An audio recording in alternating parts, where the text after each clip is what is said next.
Hi guys, welcome to Shawn Watson Davis TV. Here we have our second segment on a dementia expose story here with Grace Major.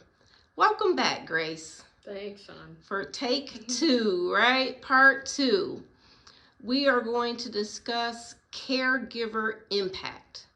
Because as we serve our parents and our children and our husbands and X, Y, and Z, we also are an entity ourselves. And things are going on within our lives. Life doesn't stop happening, does it? No, it doesn't. It does not.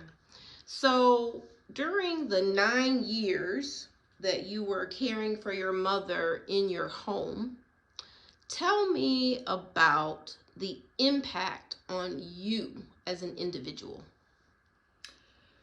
Well, I think the first thing is I never thought I'd have my mom move in with me. You just don't know if you could handle that as an adult, But I will say that from day one, it was a wonderful experience having her here. She, even with her struggles early on with her depression and everything, she still recognized my independence, from her, and we just had a really kind of good time together, I'd have to say, so that was good. My son was at college, I think, and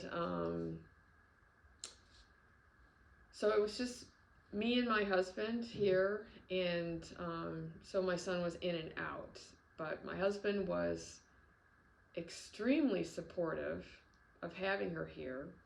In fact, it was, when I was struggling with what am I going to do with my mom, he's like, well, you can't just put her somewhere, you should bring her here. So that meant a lot because not everyone is so open.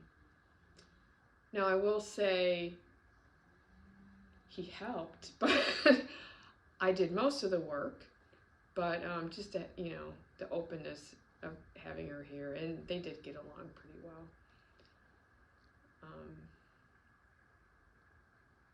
So what else? I forgot what. That's okay. And you're an only child. That's important to say too. Yeah. So you did not have any varying opinions from other siblings. That dynamic is not a part of your story. That's correct. And pretty much everyone tells me that it's just easier that way.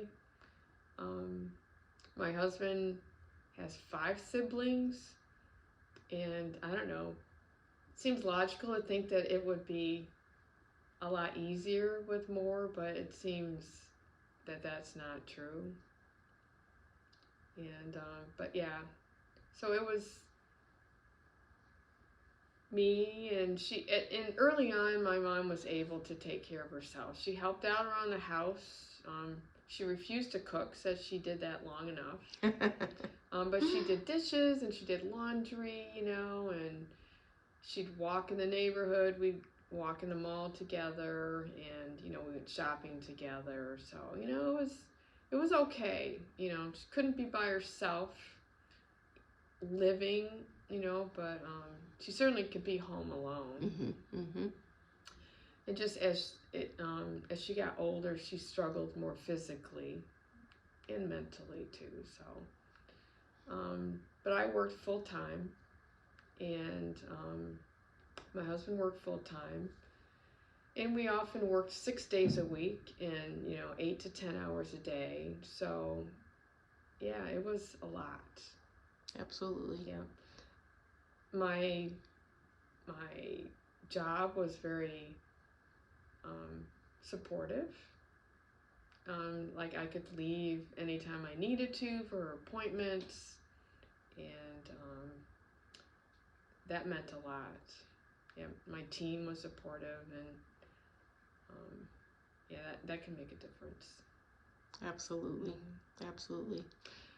Also, when she started maybe declining a little bit and needing a little more help, say getting dressed and things like that, we had a friend of the family that had a work history of being like an in-home helper, and she had a past history of being a nurse, so she, she had some good knowledge, and she was a friend of the family, so we hired her to just stop by, maybe 3 days a week, and have coffee, and just get to know my mom for a little bit, and then we just stepped it up as she needed a little more help, and by then she felt comfortable with her. So you started off as a companion type service so that your mom could get comfortable with the relationship. Right. Oh, that was nice. Yeah, and then even, it sounds like a lot of times when she would start working with people, those jobs didn't always last a long time. Working with elderly people.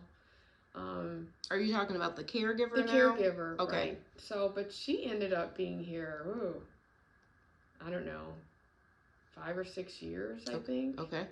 And in that time, she even had a health issue of her own, that she had to take time off and get well. And somehow we made it without her. Couldn't wait for her to get back. Right. Yeah. Sure. But so that really took the pressure off me. Yeah. Yep, absolutely. So during this time, Grace, what was going on with you? Because life is advancing. You're aging like everybody else. What were you going through, if anything, physically yourself? What was going on with your physical health, with your mental health? I think I was doing fairly well. I was just trying to stay active. Like I said, I would often take my mom walking with me, and we would go to the mall, and she'd walk, and I'd walk my own pace, and we'd catch up, meet up at the end. Then later on, when she couldn't even walk a lap in the mall anymore, she'd walk in with me, I'd sit her down at Panera's, buy her a cup of coffee, snack, and she'd hang out, until I finished. So I try to work it in, to my lifestyle. Sure. So yeah, it was a big part of my life. And like I said, she was able to be home alone for a long time, even when she wasn't doing as well. She was still okay to be alone. Okay. So I could go out for periods of time and do things. So and she never got aggressive, or difficult. She was always almost, too nice. Okay. She was just very nice the whole time, and didn't want to be a burden in anyone's way. So I had it pretty easy as far as that goes. Gotcha. Did it bother you that she was so conscientious about, quote, not wanting to be a burden, not wanting to be in your way? Was she one who tried to stay in her room so that she would just not even be in the view of yourself and your husband as much as possible? Well, she did sort of stay to herself, but it seemed to be just where her brain took her at that point. She was happy to sit in her room in the quiet for long periods of time where I don't think I could, but she was able to and seemed to be okay with it. And yeah, I'd have to, convince her that, she didn't have to move out if she didn't want to. I wouldn't say that bothered me, because I always just phrased it that, if that's what you want to do, we can set that up. but I don't mind you here, and it's not a big deal to make another plate, one more person, and food's better here. People are better here. So if I were you, I'd want to stay. She usually agreed. Yeah, yeah, absolutely. Absolutely. Tell me about the point in which you needed to seek your own health care. You had a surgery. Oh, yeah, right? I did. Yeah, I ended up needing a hysterectomy. Okay. And so with that abdominal surgery, I was going to be out of commission for 6 weeks or so with weight restrictions. And at that point, she was needing a lot of help. And I was helping her up out of bed and into like a potty chair and that sort of thing, or across the hall to the bathroom, but sometimes she couldn't even make it that far. And I really was, lifting her more than ever. So I knew for that 6 weeks, I was going to have to find a place for her to stay. So I ended up finding a facility that was nearby on my way home from work. So, I wasn't back at work yet, but if she stayed there a little longer, it's just in the neighborhood sort of. So that's where she went. And at what point was this? How many years in? This was close to 9. Okay, close to the 9 years. Yeah. She had been here with you close for 9 years. And I'm assuming that prior to the scheduling of the hysterectomy, that you were having symptoms that led to this need. No, not really. No? No. No hot flashes? No. No difficulty sleeping? No. No pain? No. No. Okay. No. Okay. All right. Okay. Well, no, then I was pretty good, but it was just something that I needed to take care of. Okay. Yeah. All right. So, now the facility that she went to had all different sorts of levels of people. They didn't seem to give her quite the care that she got at home. And then just being in a larger facility with that many people, she ended up kind of catching like a cough. And after I was able to go visit her there,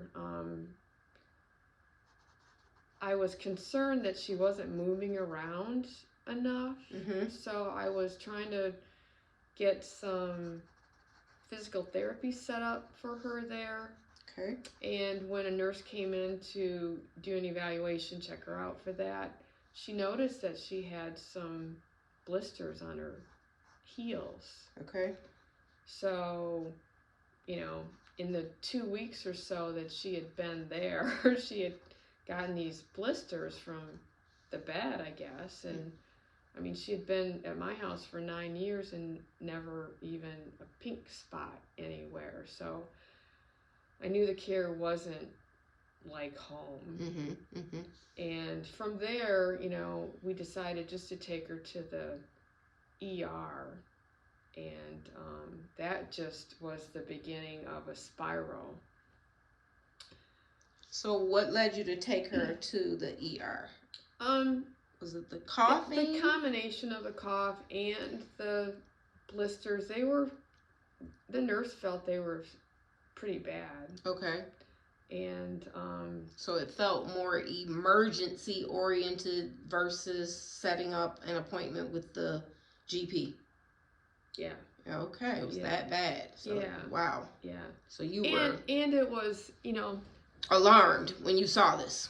Yeah. And it's like, I wasn't quite sure, I'm not familiar with that type of injury, but, she said, maybe part of it too was, let's get her out of here. That was maybe part of it too. So it's like, this place obviously isn't good for her, So, I think she may have been in the hospital. They admitted her for 2 weeks. And then she went to like a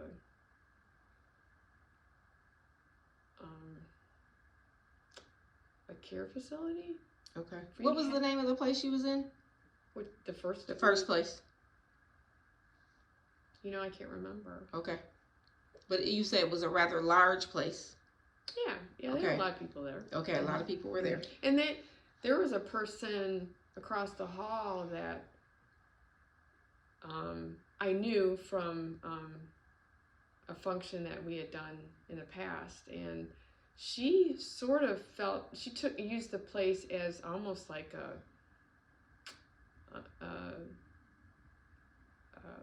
like a 55 and over, easy place to live. Like assisted living? Well, hardly assisted. She didn't need assistance. But she liked the small room. Okay. Lunches down the hall. She didn't have to worry about cooking anymore. And she had her books and she could read, but she could get up and drive somewhere if she wanted. She was, able-bodied person, and so there were lots of different levels of people in the building. Got it. Yeah. So then you have her transition to a second place. Yeah, she needed more of a nursing home place. Okay. Once she got into the hospital, I remember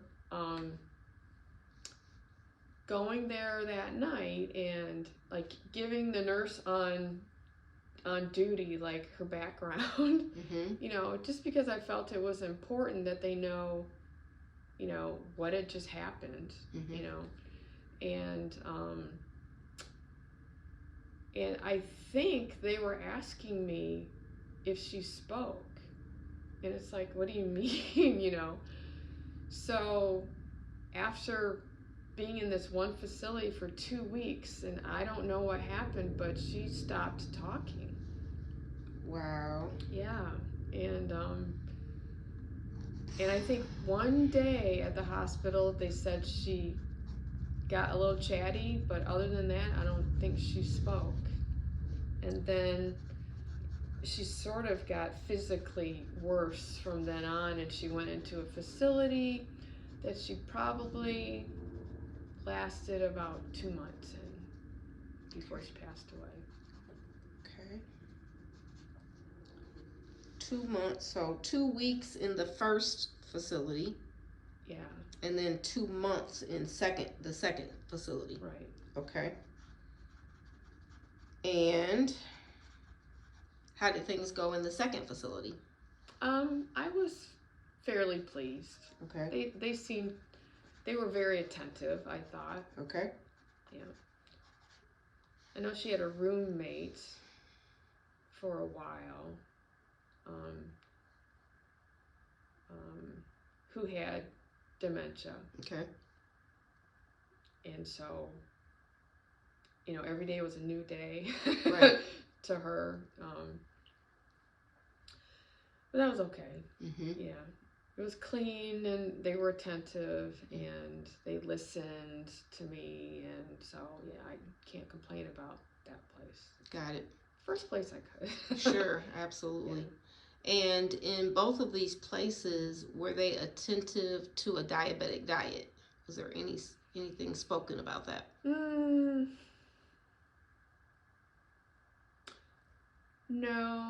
No, I don't think it was. I don't know that it was ever, inquired about. I can't say it's their fault. I don't know if it seemed that, everything was, kind of talked about ahead of time. So, I don't think that I asked for something and they never gave it. I know they served meals, so I'm sure, they must have had like a special meal if required, but I don't know that we ever asked for that. Just an important part of the story, because again, I feel that most people are unaware of the importance of maintaining a blood glucose level. Practices, basically what we're saying then is daily practices that help to keep people in optimum blood sugar range of 70 to 85. Because without that, blood sugar does interfere with mental thinking, acuity, and it leaves you lethargic. Absolutely. And insulin is high 10 to 20 years before glucose is ever high. And yet insulin is not standardly tested for at our annual physicals on the metabolic panel. Glucose is routinely tested for, but not insulin. And so you have to request a fasted insulin test. And of course, before you would ever request such a test, you have to have been knowledgeable that insulin is a part of the equation. And why insulin is oftentimes high is because our cells become insensitive to the insulin. So when the insulin knocks at the door of the cell won't respond. And so then that leaves insulin to hang out in the blood as well as the glucose. And so another thing that contributes to that is the practice of repetitive eating. So once upon a time, we were a 3-meal society. Then the food system did their marketing to us and said we needed 2 snacks. So then that turned us into meal eaters plus snackers.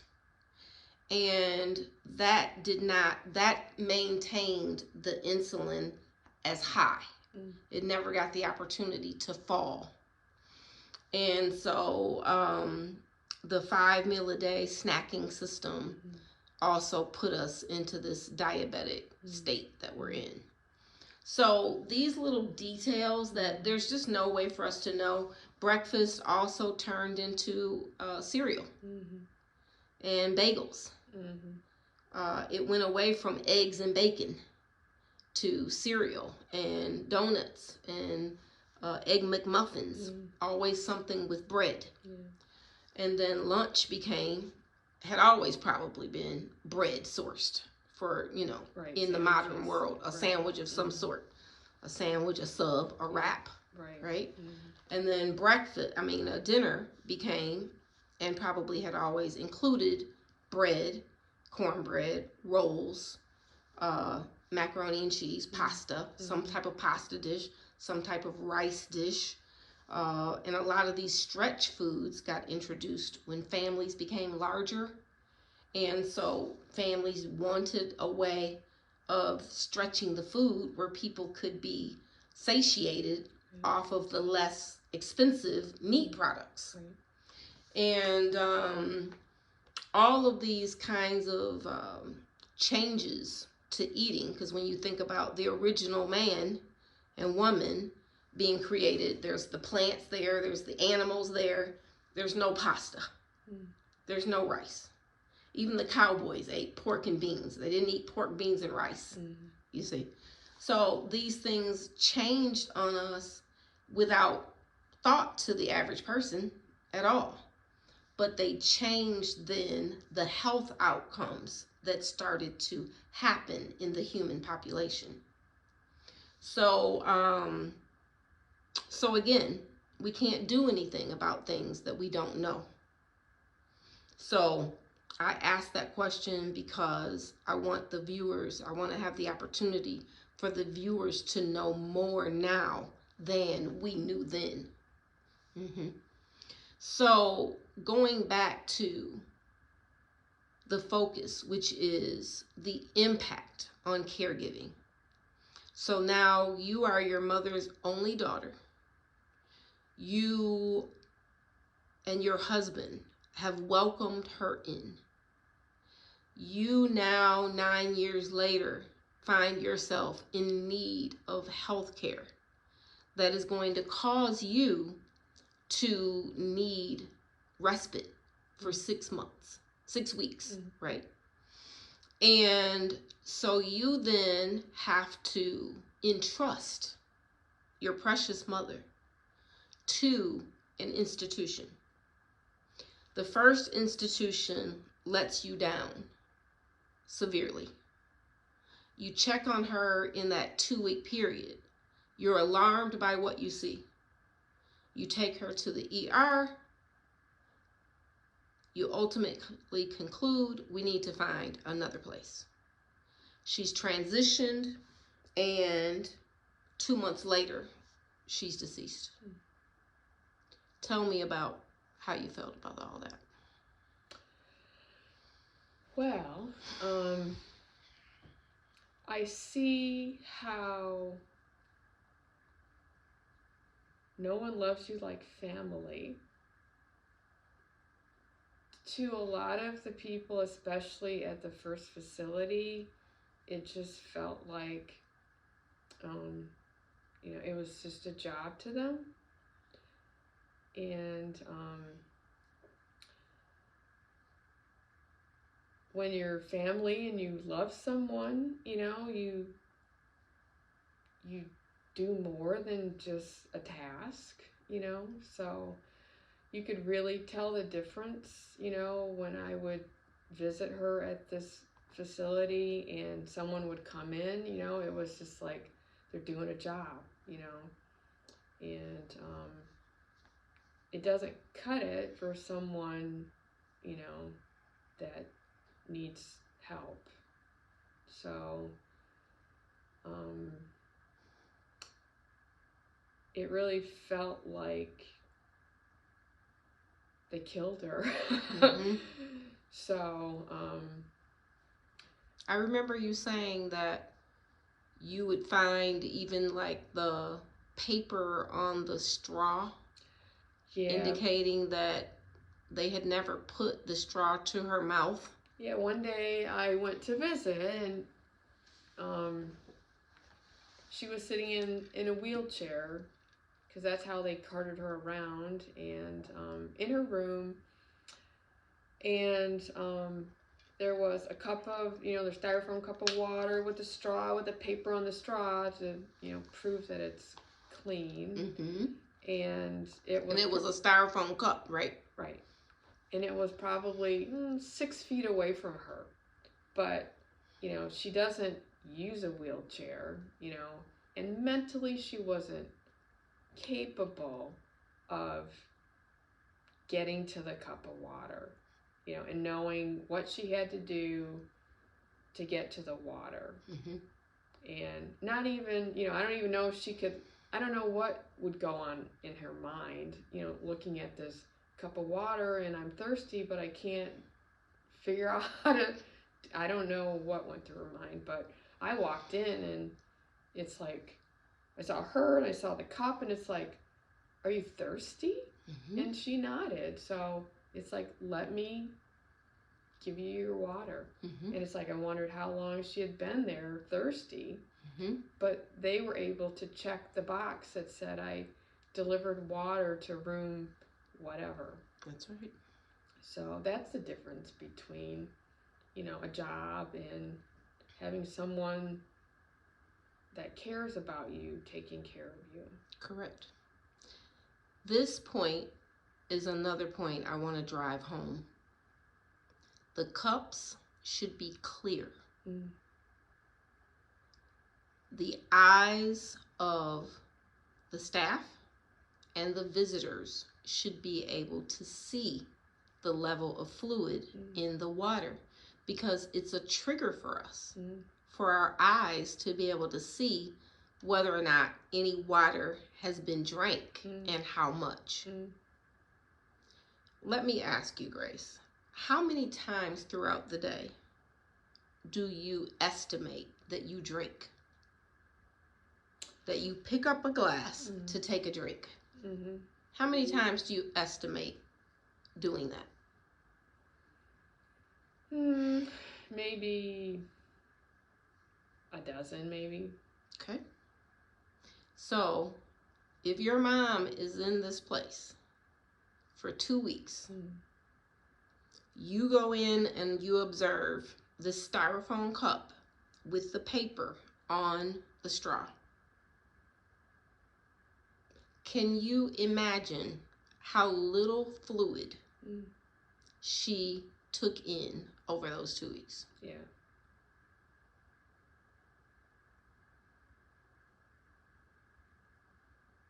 It's just incredible. And if I were going to try to champion a law, that would be one that I would love to champion or for someone to champion. Because it's so basic, but it's so cruel to that you and I are picking up our glasses because our mouth is dry all throughout the day. And you need a surgery. You need someone to just care for your mother while you recover. And to have respect for the fact that she is your mother. She's the person who has done all of these things for you. Now, during the past 9 years, you've done all these things to support her life. And now you're just asking someone to respect her life's work, your work now, and your situation for this temporary time. And we don't even have regulations that require these people who have done their jobs their whole life, and now they just need this on a temporary basis. And we're using styrofoam cups, which is a part of the problem. It does contribute to the problem. It's not the whole problem. Part of the problem is, like you said, they're required to deliver the water. There's no requirement to deliver the drink to the person's mouth. And there's no numeric chart that says you must do this 12 times a day. There's no measurement of output of urine. There's no measurement of how many ounces of fluid the person has drank. So therefore, there's no accountability for making certain that the people are hydrated. And they take medications. Now, they deliver those medications. They're going to get some water when they have to do that, because that's regulated. Right. Okay? But can you imagine the toxicity that the system mandates the delivery of the medication, but it does not mandate fluid intake to go with it? That's a fallacy. And it's a fallacy that we need to be aware of. I hope that someone who has the power and perhaps the mission, this particular mission is not just a calling for me, but I certainly have witnessed it. I remembered you telling me about this, and it is definitely something that I hope somebody's heart is drawn to champion. Yeah, because that's a slow misery every hour of the day. Yes. So again, you as the caregiver, I know this was hurtful to you, but what do you think gave you the ability to withstand the emotional disappointment that I'm sure you felt when you discovered these things? Because it seems like you coped well. Yeah. And how did you do that? Yeah. Or what is it about your personality that... I guess I don't know. You know, I guess you sort of decide in the moment, you know, what am I going to do? You know, am I going to feel badly about this, or am I going to try to fix it? So I think I focus more on, okay, who do I need to talk to, because this isn't right, and kind of focus, my energy on that. And getting her transitioned. Yeah, it's like, who here, could help with this problem, and bottom line, maybe I don't like her here anyway, or I need to talk to someone else, and, this isn't working. Who navigated that for you? Did you have to make your rounds and looking at other facilities, make phone calls? How did you get the transition to happen? Well, to this other place. To the second place. Yeah, well, I think I was just asking around, and I'm not sure if any hospital staff may have helped with that too, because she went to the hospital between the two. That's right. She was at the ER. Yeah, so then she was in the hospital, I think, about 2 weeks. So I had some time to figure out, where she was going to go. And I wanted, again, some place that was sort of on my side of town, but appeared to be clean and have attentive staff. And, just asking around, I think, was how we did that. Okay. And like I said, I was happy with them. Okay. As happy as you can be, right? Right. Exactly. Okay. You recovered from your surgery. Yep. Were you recovered at the point that your mom passed? Yes. Okay. Yep. So your mom passed in the nursing home? Mm-hmm. Okay. All right. So what is your message to children and other caregivers who are going to go through this situation similarly or are in the situation right now? Well, everyone's different. Some people can't handle it.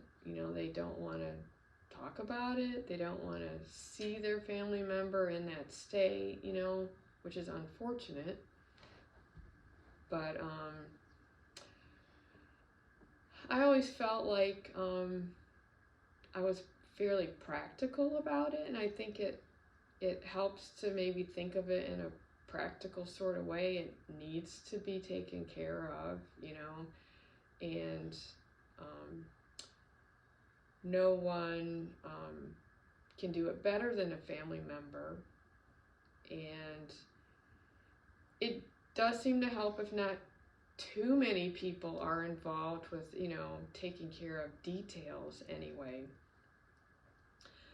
But my mom and I spoke candidly forever about everything like that. We weren't afraid to talk about death and dying and what you might want and what she might want. So I think it helps to have thought through, what you might be doing. Like if you think a parent might need to stay with you, could you do that? I kind of thought I couldn't have, but like I said, it turned out way better than I thought. And just to have a plan, I guess, and not just kind of physically how things are going to work out, but financially how things are, going to work out. Like knowing your loved one's information, having access to their finances. Like I did have access to my mom's bank account so I could take care of any of that needed to be done. Mm-hmm. And we talked about all of that ahead of time and lots of times. Mm-hmm. So I felt comfortable in all the decisions that I made. Mm-hmm. Absolutely. I mean, that's a whole another level there. Yeah. With respect to having the funds to finance your own care. And then for people who don't have enough finance to finance their own care, do you as the child have the wherewithal financially to finance their care? All of that is so important to recognize. So I'm glad you brought that up. Those are great points. Continue, please. Yeah. Well, because we're educating people. Yeah, here. like we did visit after my dad passed away. Like my mom had her will updated. That that was something that we had to do. We did visit an elder care attorney just to see if we had sort of set some things up correctly. Mm-hmm. So that was informational. Mm-hmm. We did sort of move some stuff around and make sure that, everything that she wanted to say, something to go to someone in particular, that it was set up to end up that way. Mm-hmm. And again, like I said, it was just me. So I just hear from families with more than one child that it's hard to get people to agree. So, I mean, know that that's common, and know that maybe, if even the parent now can speak to people, or really decide fairly, what should be done, and then you just, execute it the way they wanted it. But yeah, it didn't work out that way for my mom, but my mother-in-law, some things had to go through probate. That's expensive and time-consuming, and so, like, my husband and I took care of, some of that. Like, we have a trust, you can do some things ahead of time and make it easier on the family members. My mom and I even talked about, funeral choices, selections, and things, and I invited my mother-in-law to go with me to the funeral home to look at caskets. Oh, don't you want to go pick out, show me what you want so I'll know what to get, and I asked her daughter about that, and, I could hardly finish my sentence. She didn't want to talk about it, but it's like, well, you'll never know what your mom wanted, if you don't ask her. Mm-hmm. And she didn't mind being asked, Mm-hmm. And, but it's not comfortable for everybody, but hopefully it's comfortable for somebody in the family to, get things in order. We're headed that way. Mm-hmm. And I also think, as people get older and, you have like a lot of multiple accounts at different banks and things, it's like, you don't need that anymore. If you can consolidate to fewer places, it's easier for your family to take care of things later on. For sure. It doesn't have to be so complicated. For sure. Hopefully. Mm-hmm. So. Absolutely. Are there any other things that you would find to be instructive for parents, let's say? How parents could make it easier for their child or for their children mm-hmm. to be able to take care of them?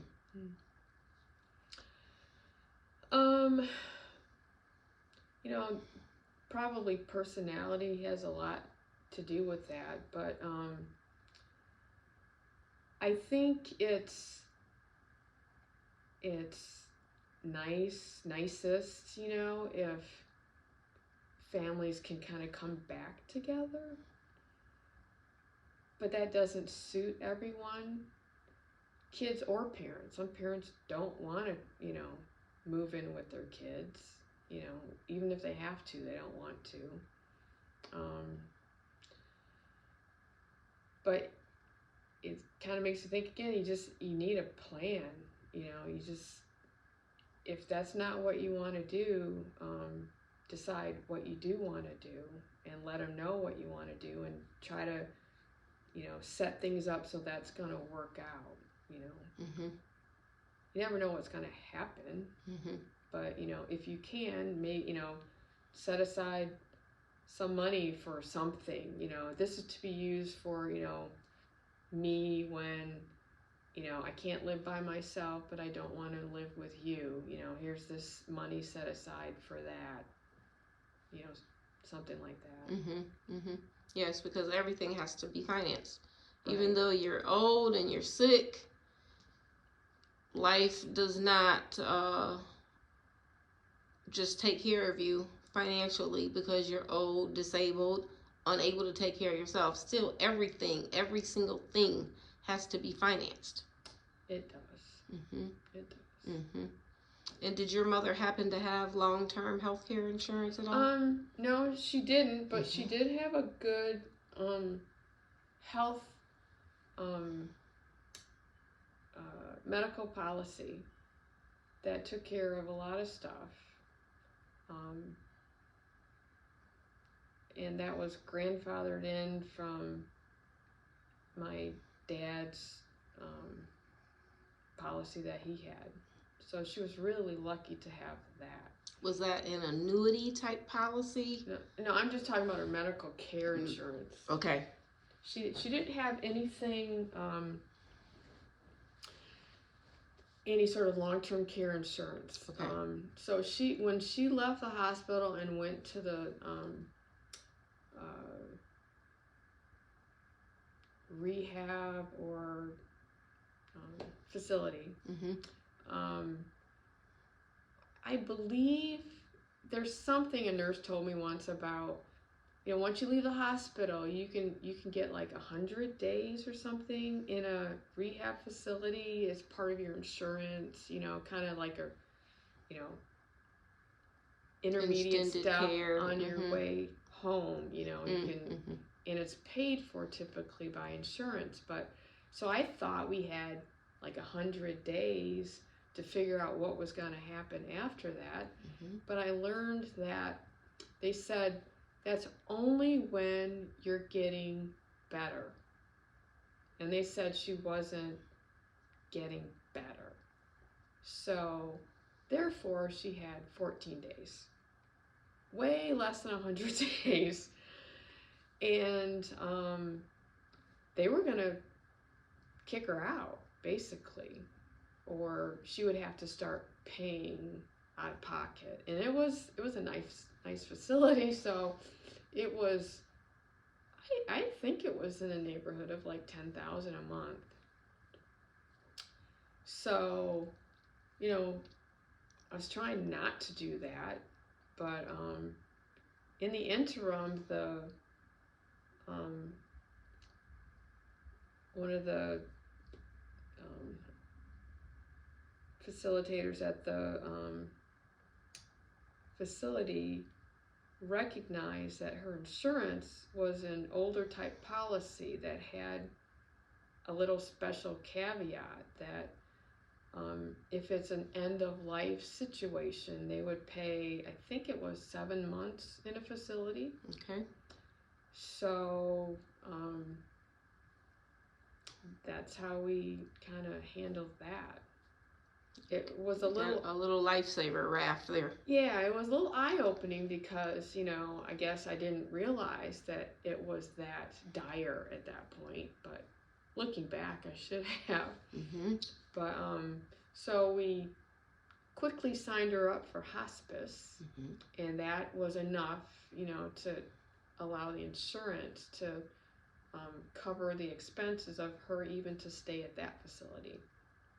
because once in hospice, that's a whisper that it's an end of life situation. Right.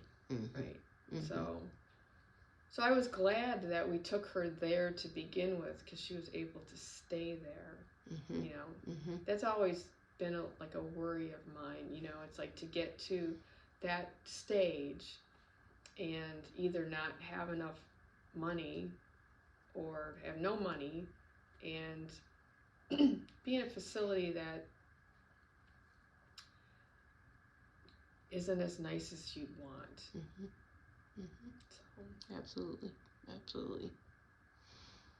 Okay, well, is there anything else before we conclude that you recall about being a caregiver? Well, I'm not sure how many people do it anymore. You know, you did it, I did it. I had a girlfriend that brought both her mom and dad to her house, and she wouldn't have had it any other way, and I'm glad I did it. I would, just I wished more people would consider it, because I think, it's worthwhile to both sides, and you certainly would rather spend your final days with those that you love, at least as long as they can care for you. Mm-hmm. So I would wish that more people would consider it instead of I'm going to guess it's the easy way out, to find a place for them to be. There may be some ways to make it work at home. Mm-hmm. Great message. A great message. I thank you so much for what you did for your mother. It certainly leaves you without regret. Absolutely. The fact that you had the experience of having her placed because of your needs gave you yet another experience. You had the in-home experience, you had the facility experience. And with both views, it leaves you no doubt that you did the right thing by having her in your home. So I want to thank you for protecting her. Thank you for giving her the emotional benefit, because I think it's one of those things that validates your parenting. Absolutely. Because if you parent a child who will not take care of you, you feel like you had to have failed in some way. So I'm glad that you didn't give your mother that blow as well, because, this is the hardest work that a woman does, is to be a mom. Yep. And there's not award programs. Nobody brings you up to give you applause for that. So oftentimes the validations that you look for are, what kind of human being did I raise? And you get to see that human being, that humanity, in different situations. There's a song titled, "Can You Stand the Rain?" Because everybody can do the sunshine. Everybody can receive. Can you give? We don't know if we'll pass these tests until they come. And you passed the test. You and Mike, you guys passed the test. So I'm very proud of you. And I'm very, very kindred with you. And I thank you for giving your mother that peace, that she raised a good girl. So everyone, thank you for watching. Thank you for listening. If you would, please share this video. Please leave a comment. Please subscribe to the channel. And please take to heart what Grace has done, the gift that she has given you by sharing her story and her mother. Let me speak her name, Mrs. Doretha Akins. Bye now. Bye, Grace. Bye-bye.